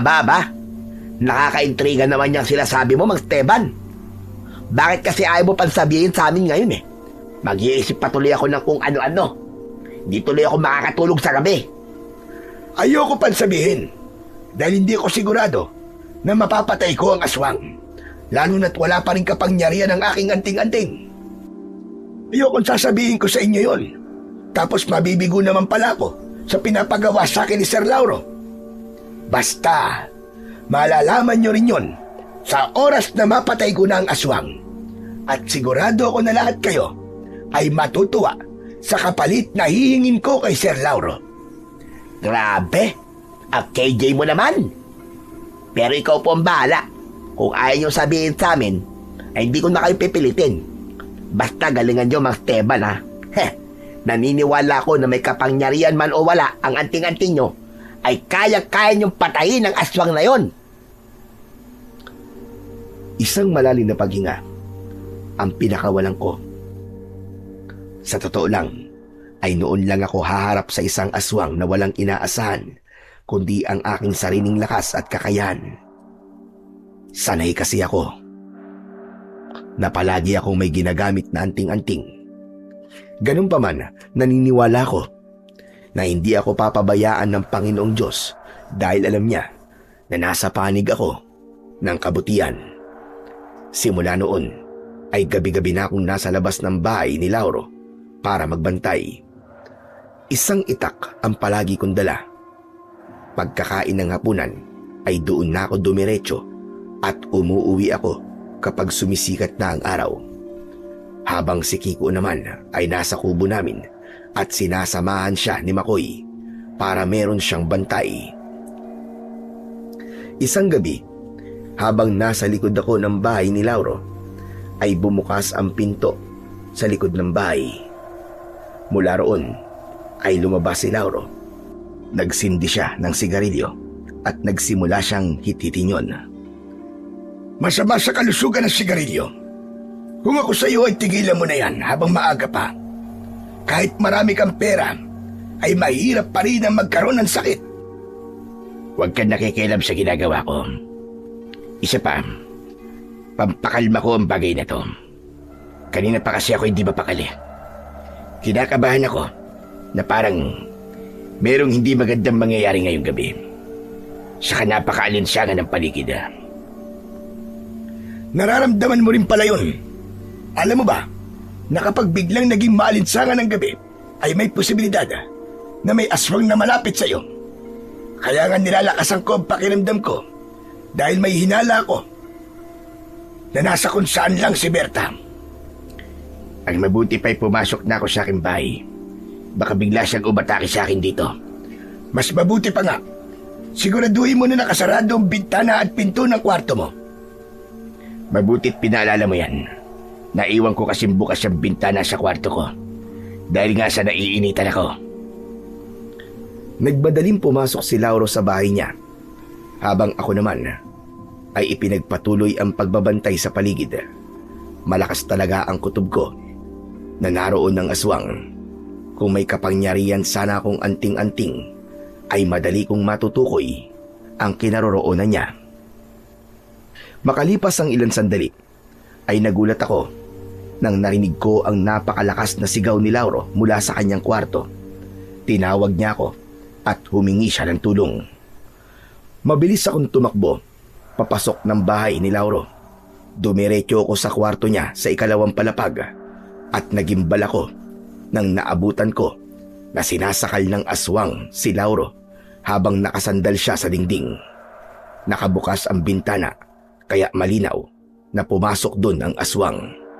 Lumingon sa akin ang aswang habang nanlilisik ang mata dahil sa labis na puot na kanyang nararamdaman. Naisip ko na hindi ako maaaring umatake agad dahil baka kung anong gawin ng aswang kay Lauro, dapat ay maging maingat ako sa magiging hakbang ko. Esteban! Esteban, tulungan mo ako! Berta! Ikaw si Berta, tama ba? Nakikiusap ako sa'yo. Pakawalan mo si Lauro. At bakit ko naman pakakawala na walang yang ito? Hindi mo alam kung anong ginawa ng taong ito sa akin. Na dahil sa kanya ay nawalan ako ng tirahan. Napilitan akong magtago dahil marami nang nakakaalam ng pagiging aswang ko. Sinira niya ang buhay ko at tanging kamatayan lamang niya ang makapagpapatahimik sa akin. Alam kong galit ka sa kanya, pero hindi sagot ang kamatayan niya para matahimik ka. Hayaan mong ang Diyos ang magparusa kay Lauro. Magpakalayo-layo ka na at huwag ka nang bumalik dito kahit kailan. Nagpapatawa ka ba? Wala akong kinikilala, Diyos, at hindi mo ako mapipigilan sa gagawin ko. Mabilis na binitiwan ng aswang ang leeg ni Lauro. Nang bumagsak si Lauro sa sahig, ay walang pagdadalawang isip. Nanilaslas ng aswang ang leeg ni Lauro gamit ang matutulis nitong kuko. Tumalsik ang dugo sa kung saan-saan. Agad na sinapo ni Lauro ang kanyang leeg gamit ang kanyang kamay. Pero hindi pa roon natapos ang aswang dahil itinaas niya ang kanyang isang kamay para muling saktan si Lauro. Mabilis na akong tumakbo para iligtas si Lauro. At habang tumatakbo ako, ay hindi ako makapaniwala na naramdaman ko ang bagyang pag-init ng aking anting-anting. Isa yung malinaw na senyales na bumalik na ang taglay nung kapangyarihan.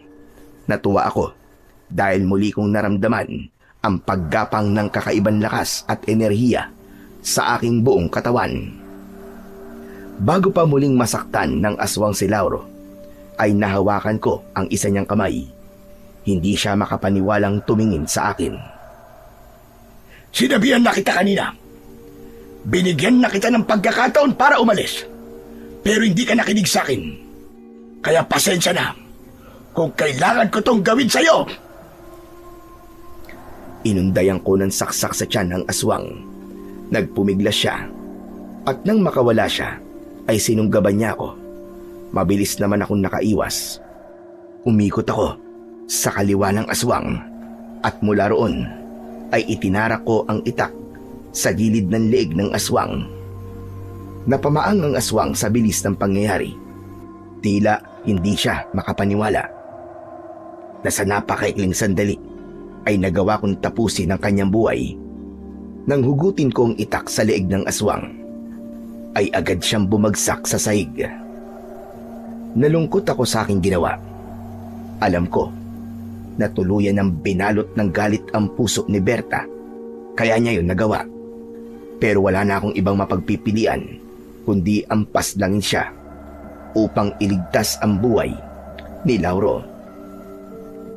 Matapos ang pakikipaglaban ko sa aswang, ay nilapitan ko si Lauro na tila naghihingalo na. Hinubad ko ang aking damit at yun ang ipinantakip ko sa sugat niya sa leeg. Mabuti na lang at dumating si Makoy. Pinagtulungan naming buhatin si Lauro hanggang sa naisakay na namin siya sa kanyang sasakyan. Si Makoy ang nagmaneo hanggang sa nakarating na kami sa ospital. Mabuti na lang at nagawa pa ring makaligtas ni Lauro mula sa nangyari sa kanya. Ilang araw siyang walang malay sa ospital at makalipas ang 3 araw ay doon na siya nagising. Ako, si Kiko at si Makoy ang nasa tabi niya nang nagising siya. Mabuti naman po at nagising ka na, Sir Lauro. Totoo nga talaga yung kasabihan na kapag masamang damo, aba, mahirap talagang mamatay. Tumigil ka nga sa pang-aalaska mo, Makoy. Sir Lauro, kumusta na po ang pakiramdam niyo? Medyo nangihina pa ako. Pero maraming salamat sa iyo, Esteban. Kundi dahil sa iyo, ay patay na ako ngayon. At dahil napatay mo na ang aswang, ay matatanggap mo kagad ang perang ipinangako ko. Hindi ko matatanggap ang perang yon. Pero meron akong hihilingin na ibang kapalit sa'yo. Ano yun, Esteban? Sabihin mo. At kung kaya kong ibigay ay ibibigay ko sa'yo. Ang gusto ko sana, Lauro, ay simulan mo nang magbago. Alisin mo na ang galit sa puso mo. Alam kong hindi naging maganda ang karanasan mo nung bata ka pa. Pero hindi yun dahilan para gawin mo naman sa iba ang naranasan mo nung paghihirap sa mga taong nakapaligid sa iyo ngayon. Wala kaming kinalaman sa hindi magandang naranasan mo. At sana ay maunawaan mo na mas magiging masaya at magaan ang buhay mo kung alam mong lahat ng taong nakapaligid sa iyo ay merong pagmamahal sa iyo. At mangyayari lamang yon kung unti-unti kang magbabago. Hindi umimik si Lauro. Tumalikod siya na parabang ayaw na niyang makipag-usap. Nalungkot ako dahil mukhang sa kabila ng mga nangyari sa kanya ay mas pinili pa rin niyang manatili ang galit sa kanyang puso. Nang sumunod na araw ay nakauwi na si Lauro sa bahay niya. Hindi ako makapaniwala na isang umaga ay tinipon niya ang lahat ng trabahador sa taniman sa harap naming lahat. Humingi siya ng tawad at inamin niya ang mga pagkukulang niya at pagkakamali. Nangako siya na simula sa araw na yon ay magiging maayos at patas na ang pakikitungo niya sa bawat isa. Hindi lang yon, basta salita. Dahil tinupad niya ang lahat ng sinabi niya, mas gumaan ang trabaho namin at mas naging maayos ang samahan naming lahat sa taniman ng bawang. Makalipas ang ilang taon, naging kampante na ako dahil hindi na kami ginambala pa ng aswang na nais kaming patay ni Kiko. Tahimik at maayos na ang buhay namin doon. Naging malapit kami kay Lauro at kami na ang ginawa niyang tagapamahala sa taniman ng bawang. At doon ko naisip na tama ang aking paniniwala. Lahat ng tao, kahit yung napakasama ang ugali, ay may nakatagong kabutihan sa puso. Minsan, kailangan lang nilang maranasan ang kabutihan mula sa iba para makita nila na may handang umunawa at magmahal sa kanila. Hanggang dito na lamang po ang aking kwento at sana ay marami po kayong natutunan na magagandang aral. Sa kwentong inyong napakinggan ay pinatutunayan lamang na ang pagbabago ay hindi isang biglaang himala na nangyayari sa isang iglap. Ito ay isang tahimik na paglalakbay ng puso na unti-unting nagigising mula sa dilim patungo sa liwanag. Kahit na ang taong tila nalunod na sa masamang ugali, ay may natatagong kabutihan na naghihintay lamang na muling mabuhay. Sapagkat likas sa bawat nilalang ang kakayahang magbago. May mga pagkakataong ang Panginoon ang kumakatok sa ating konsensya sa pamamagitan ng mga pagsubok.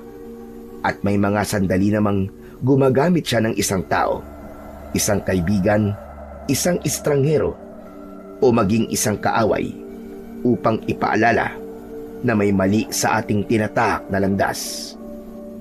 Sa mga paalalang yon, unti-unti nating nauunawaan na ang pagbabago ay hindi ipinipilit mula sa labas. Ito ay binubuksan mula sa loob. Kapag handa na ang puso na tanggapin ang katotohanan, hindi hadlang ang nakaraan, hindi rin hadlang ang mga pagkakamali, sapagkat ang biyaya ng Diyos ay laging nagbibigay ng panibagong pagkakataon upang tayo ay magsimulang muli. Sabi nga sa 2 Korinto, Kabanata 5, Talata 17, kaya't ang sinuman na nakay Kristo, siya'y bagong nilalang. Ang mga dating bagay ay lumipas na. Narito, sila'y naging bago. Sa huli, ang tunay na pagbabago ay hindi lamang pagtalikod sa mali, kundi pagyakap sa mas mabuting sarili na matagal nang naghihintay na makilala mo. Walang taong tuluyang masama kung may pagnanais siyang magbagong loob, sapagkat ang liwanag ng Diyos ay kayang tumagos kahit sa pinakamadilim na bahagi pa ng ating pagkatao. Maaaring dumaan tayo sa mga panahong punong-puno ng pagkakamali, pagkaligaw at pagdududa. Ngunit darating ang sandali na mauunawaan natin na ang pagbabago ay hindi regalo na ibinibigay lamang sa iilan. Ito ay biyayang iniaalok sa lahat.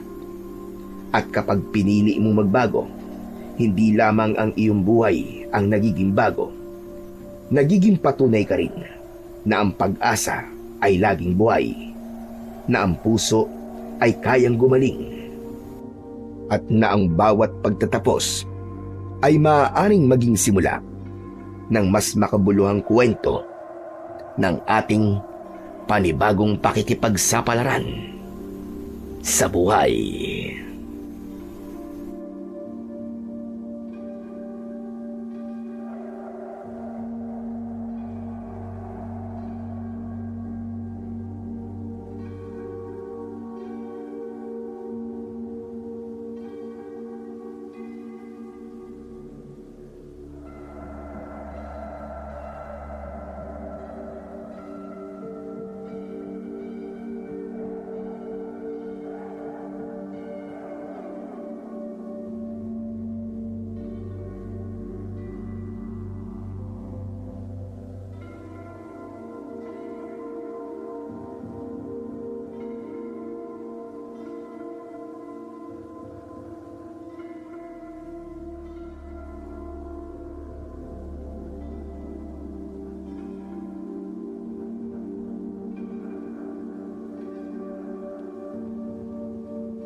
Magandang araw po sa inyo.